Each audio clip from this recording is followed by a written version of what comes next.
Alors Thomas, c'est le gouvernement russe qui est derrière tout ça? Alors la question, elle passionne les experts en cybersécurité. Pourquoi? Parce que Fancy Bears, à la base, c'est le nom donné par les renseignements américains aux hackers russes qui agissent avec le soutien du gouvernement de Russie. Et le problème, c'est que dans cette affaire, eh bien, les hackers ont créé un site web qui s'appelle Fancy Bears, avec, vous le voyez, des petits ours qui sont dans des positions, voilà, des petits gifs animés. C'est un peu quand même intriguant. Alors il y a deux hypothèses. Soit ces hackers se font passer pour des Russes, mais ils n'ont rien à voir avec Moscou, soit c'est les mêmes. Et à ce moment-là, ce site internet, ces petites images animées, c'est un pied de nez complet aux Américains. Alors si on prend les Fancy Bears, les vrais, eux, c'est bien le Kremlin.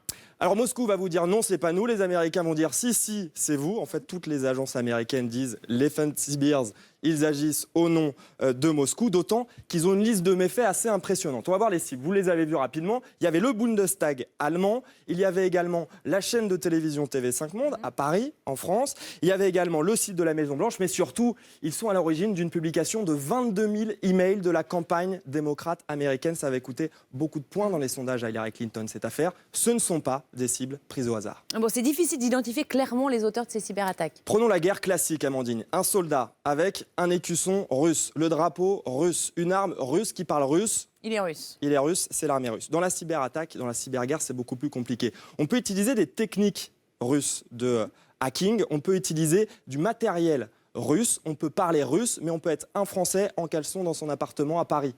Voilà la difficulté et la relative prudence finalement que prennent les experts à chaque fois qu'on évoque ces questions-là. Bon, est-ce qu'on peut parler de cyberguerre froide? Parce que ça y ressemble. Ça y ressemble beaucoup. Maintenant, le terme cyberguerre, les experts ne l'aiment pas trop parce qu'une cyberguerre, c'est quand il y a un mort civil. On parle là plutôt de cyberespionnage. On le voit bien dans les exemples qu'on vient d'annoncer. Qu'est-ce qui est visé par les hackers? Eh bien, on veut déstabiliser un État, une institution, une entreprise. On veut manipuler quelque part l'opinion publique et surtout, on veut défendre ses intérêts et vous l'aurez compris, les intérêts d'un pays en particulier. Maintenant, la cyberguerre, elle fait très peur aux États. Aux États-Unis, on estime que la cyberguerre, c'est une menace plus importante que le terrorisme. Plus importante que le terrorisme, c'est le Pentagone qui dit ça. Et puis surtout, on va regarder un petit camembert que je vous ai préparé, c'est le budget de la défense en 2013. Vous allez voir qu'il y a plus de 4 milliards d'euros qui ont été affectés à la cyberdéfense sur les 640 milliards au total. On le voit ici, c'est quand même assez conséquent. Et en France, pour une fois, Amandine, on n'est pas à la traîne. L'année dernière, Jean-Yves Le Drian a annoncé une rallonge d'1 milliard d'euros pour la cyberdéfense française. Ça ne sera pas une cyberguerre froide parce que ça ne sera pas bipolaire.